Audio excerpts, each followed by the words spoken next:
अस्सलाम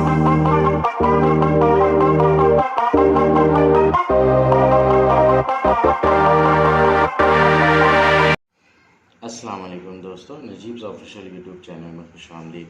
दोस्तों, ये वीडियो 10वीं जमात महाराष्ट्र बोर्ड के साइंस हिस्सा दूम की वीडियो है, जिसमें हम सबक नंबर 7 खुर्द हयातियात का तारुफ इसका मुताला कर रहे हैं।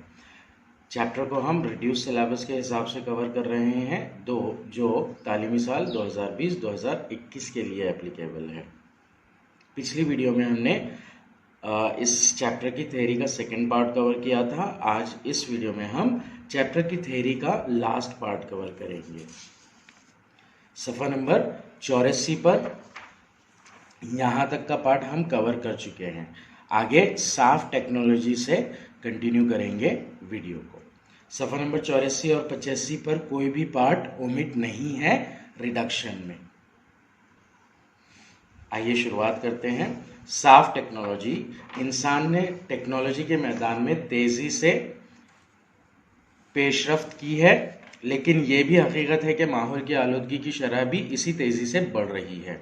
आइए देखें कि खुर्द जानदार का इस्तेमाल करके फ़िज़ाई, ज़मीनी और आबी आलूदगी को किस तरह काबू में रखा जा सकता है। इंसान के ज़रिए तैयार किरदा केमिकल का खात्मा करने की सलाहियत खुर्द जानदार में कुदरती तौर पर होती है। इस सलाहियत का इस्तेमाल करके हाइड्रोकार्बन और दीगर केमिकल्स तब्दील किए जाते हैं। खुर्दबीनी जानदारों में जो केमिकल्स होते हैं, आर्टिफिशियल केमिकल्स, उनको ख़त्म करने की सलाहियत होती है। इसमें बेसिकली हाइड्रोकार्बन और दूसरे केमिकल्स में इनको कन्वर्ट किया जाता है। इस केमिकल्स को चंद खुर्द जानदार ईंधन से गंधक अलहदा कर देते हैं।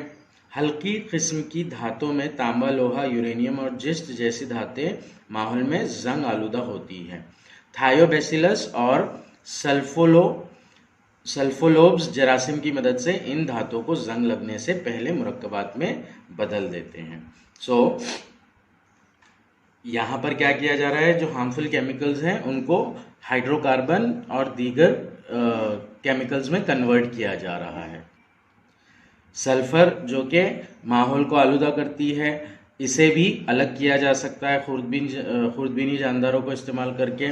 इसके अलावा जो धातें होती है, धातें ताकुल की वजह से उन पर जंग लग जाता है, तो इस अमल को भी रोका जा सकता है थायोबैसिलस और सल्फोलोब्स नामी खुर्दबीनी जानदार की मदद से।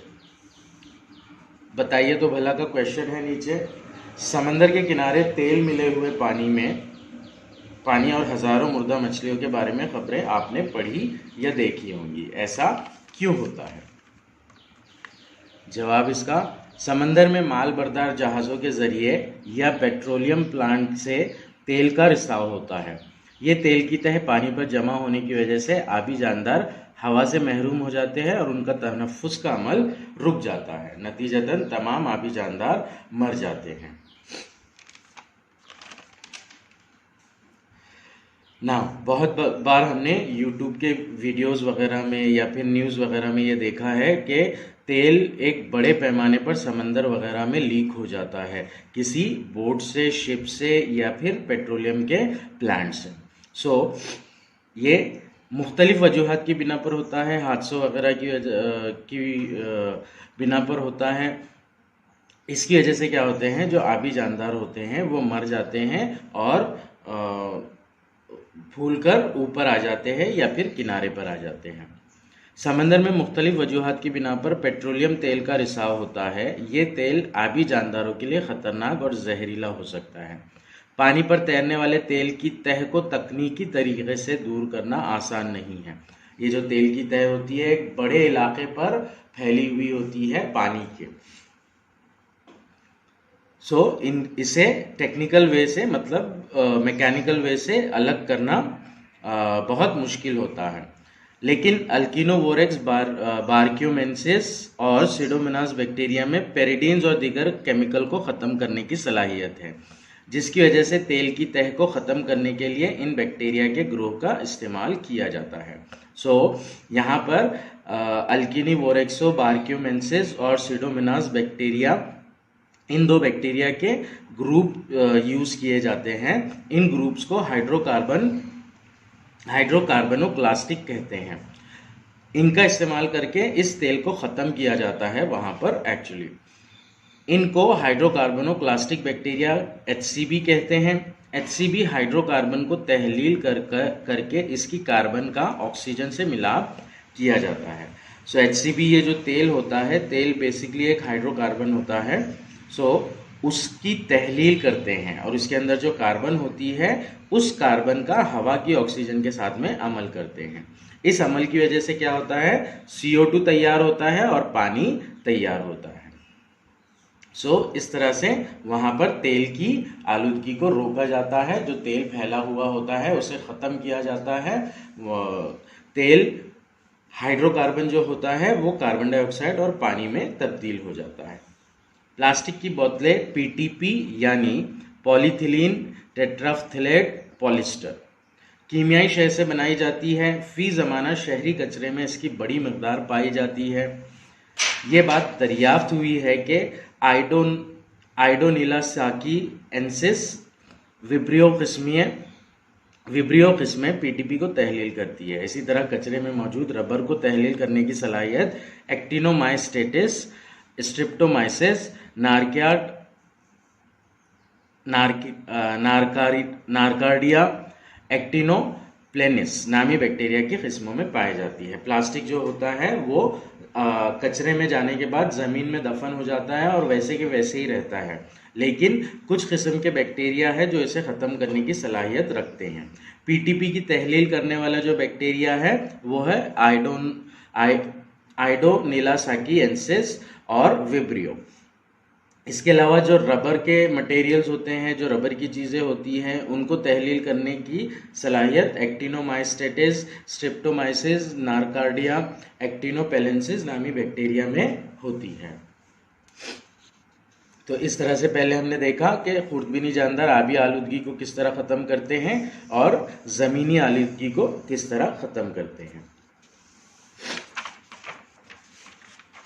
सफ़ा नंबर 85 की जानिब बढ़ते हैं। अब हम आप जानते हैं कि मादनी कानों से निकाली गई अशिया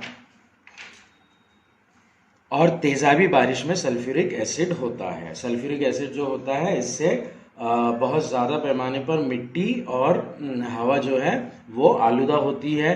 तेज़ाबी बारिश की वजह से हवा में और मिट्टी में सल्फ्यूरिक एसिड नाम का तेल मिल जाता है। और इसके अलावा जो पुल वगैरह और इमारतें वगैरह होते हैं तो उनकी झीज होती है, मतलब ताकुल का अमल होता है वहाँ पर। आप जानते ही हैं कि मादनी कानों से निकाली गई अशिया और तेज़ाबी बारिश में सल्फ्यूरिक एसिड होता है जो मुजस्समे पुल और धातुओं की फरसूदगी करता है। फरसूदगी करना यानी कि उन्हें ख़राब कर देना। एसिडोबेलस फेरोऑक्सीडेंस बैक्टीरिया और एसिडिफेलियम बैक्टीरिया के लिए सल्फ्यूरिक एसिड तवानाई का जरिया है। नाउ कुछ खुर्दबीनी जानदार है जिनके नाम है एसिडोबेलस, फेरोऑक्सीडेंस और एसिडिफिलियम। ये जो है अपनी तवानाई हासिल करते हैं सल्फ्यूरिक एसिड से। तो जहां पर भी इनको सल्फ्यूरिक एसिड मिलता है वो उसको जज्ब कर लेते हैं। इसलिए तेज़ाबी बारिश की वजह से होने वाली ज़मीनी आलूदगी पर ये बैक्टीरिया काबू पाते हैं। नेक्स्ट है इंटरनेट मेरा दोस्त। ये वाली जो एक्टिविटी है ये ओमिट है। जौहरी तवानाई के प्रोजेक्ट से माहौल में छोड़े जाने वाले फाजलात और बरक़ी मुलम्माकारी के अमल में पैदा होने वाले मादों में मौजूद यूरेनियम के नमक पानी में हल पजीर होते हैं। जौहरी तवानाई के जो प्रोजेक्ट होते हैं वहाँ से तापकार शुआएं निकलती है यूरेनियम वगैरह की, जो कि बहुत ज़्यादा नुकसानदा होती है माहौल और इंसानी सेहत के लिए। यहाँ से जौहरी तवानाई के प्रोजेक्ट से माहौल में छोड़े जाने वाले फाजलात और बरक़ी मुलम्माकारी के अमल में पैदा होने वाले मादों में मौजूद यूरेनियम के नमक पानी में हल पजीर होते हैं, पानी में मिल जाते हैं। वो जियोबैक्टर नामी बैक्टीरिया इन यूरेनियम को नमक को गैर हल पजीर नमकियात की शक्ल में तब्दील करके ज़मीन में मौजूद पानी के ज़ख़ीरों में मिलने से रोकता है। उसकी जो हल पजीरी की खासियत है उसे जियोबैक्टर नामी बैक्टीरिया ख़त्म कर देता है, जिसकी वजह से वो पानी के ज़ख़ीरों में नहीं मिल पाता है और आबी आलूदगी होने से रुक जाती है। बताइए तो भला का क्वेश्चन है, फलीदार नबातात की जड़ों कि गांठों और मिट्टी में रहने वाले जरासीम किस तरह मुफीद साबित होते हैं। फलीदार नबातात की जड़ों की गांठों में जो बैक्टीरिया मौजूद होते हैं, ये बैक्टीरिया नाइट्रोजन के तयन का अमल अंजाम देते हैं और मिट्टी की जरखेज़ी में इजाफा करते हैं। ये बैक्टीरिया जो होते हैं ये नाइट्रोजन फिक्सेशन यानी नाइट्रोजन के तयन का अमल करते हैं। जितना ज़्यादा नाइट्रोजन का तयन होगा ज़मीन के अंदर, उतनी ज़मीन की जरखेज़ी बढ़ेगी। तो इस तरह से ये जो जरासीम है ये मदद करते हैं ज़मीन की जरखेज़ी को बढ़ाने के लिए। अगले पार्ट में है खुर्द जानदारों के टीके, हम जिसे कहते हैं उर्दू में माइक्रोबियल इनोक्यूलेंट्स। खुर्दबीनी जानदारों के जरिए कुछ टीके बनाए जाते हैं जो कि नबातात के लिए इस्तेमाल किए जाते हैं, फसल के लिए इस्तेमाल किए जाते हैं। खमीर के अमल से कुछ खुर्द जानदारों के टीके बनाए जाते हैं। बीजों को बोने से पहले इन पर तग़ज़ियाती टीके की फुहार की जाती है, जबकि कई टीके नबातात में डाले जाते हैं। टीके में मौजूद खुर्द जानदार नबातात में ग़िज़ाई मादों के बढ़ने में मदद देते हैं, नबातात में ग़िज़ाइयत का दर्जा बढ़ाते हैं। नामियाती खेती करते वक्त मस्नूई नाइट्रोजन्स और एसिडोबैक्टर मिले हुए मायात इस्तेमाल किए जाते हैं। नामियाती खेती एक नई किस्म की खेती है जिसका बहुत ज़्यादा ट्रेंड है आजकल। इस खेती में क्या किया जाता है, जो आर्टिफिशियल केमिकल्स होते हैं, आर्टिफिशियल फर्टिलाइजर्स होते हैं, जो बहुत जहरीले होते हैं, जिनसे हमारी सेहत पर नुकसान पड़ सकता है, उसका बिल्कुल भी इस्तेमाल नहीं किया जाता। तमाम कुदरती चीज़ें ही इसके अंदर इस्तेमाल की जाती है। सो यहाँ पर मस्नूई नाइट्रोजन्स और एसिडोबैक्टर के लिक्विड्स यूज़ किए जाते हैं नामियाती खेती करते वक्त। और ये जो है ये दोनों चीज़ें कहाँ से मिलती है, माइक्रो ऑर्गेनिज्म से ही मिलती है, खुर्दबीनी जानदार से ही मिलती है।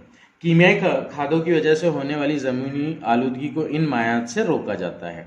ज़राअत के पेशे में कीमियाई हशरात कुश दवा और जराशीम कुश दवाओं में फ्लोरसीटामाइड जैसे कीमियाई मादे मिट्टी में शामिल हो जाते हैं। वो दीगर नबातात और जानवरों के लिए ख़तरनाक होते हैं।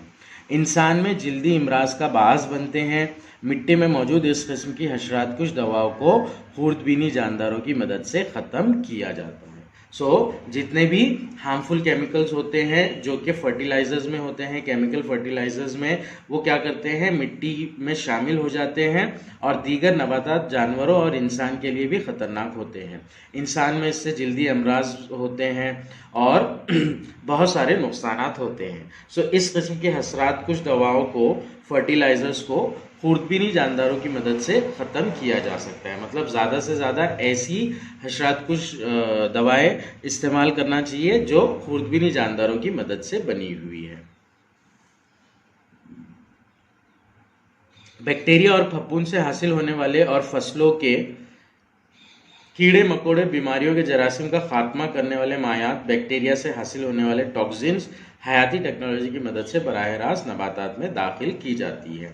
इंजेक्शन के तौर पर नबातात में बैक्टीरिया और फफूंद से के ज़रिए बनाई जाने वाली जो टीके हैं वो दाखिल किए जाते हैं, जिसकी वजह से बीमारियों के जरासीम जो होते हैं वो ख़त्म हो जाते हैं इसके अंदर। कीड़ों के लिए ये जो दवा होती है ये जहरीली होती है। जो बैक्टीरिया और फफूंद के टीके नबातात को जो लगाए जा रहे हैं वो दवा कीड़ों के लिए जहरीली होती है, जिसकी वजह से कीड़े नबातात यानी कि फसल को नहीं खाते हैं। बैक्टीरिया की तरह ही फफूंद और वायरस की किस्मों का इस्तेमाल हयाती हशरात कुश दवाओं के तौर पर होता है। कीमियाई हशरात कुश का इस्तेमाल ना करते हुए हयाती हशरात कुश की दवाओं का इस्तेमाल होता है। यहाँ पर फफूंद पर अमल से बनने वाली जहरीली पैदावार स्पाइनोसेड हयाती हशरात कुश है। हयाती टेक्नोलॉजी की मदद से बनाई गई हशरात कुश दवा की एक मिसाल दे रहा है यहाँ पर, जो कि है स्पाइनोसेड। ये फफूंद के ऊपर अमल करके बनाई जाती है। इसे हमेशा जहन में रखिए। एक इन्फॉर्मेशन दे रहा है यहाँ पर, कचरा भरने के लिए फ़िलहाल इस्तेमाल होने वाला हयाती तनज़्ज़ुल पज़ीर बायोडिग्रेडेबल प्लास्टिक पॉलीलैक्टिक एसिड होता है। ज़रूरत के वक्त ही ऐसी अशिया का इस्तेमाल करें और माहौल का तहफ़्फ़ुज़ करें। ये था सफ़ा नंबर 85। सफ़ा नंबर 86 से मश्क स्टार्ट हो रही है, मतलब चैप्टर की थ्योरी हमारी ख़त्म हो चुकी है। इंशाल्लाह अगली वीडियो में हम इस चैप्टर की मश्क देखेंगे।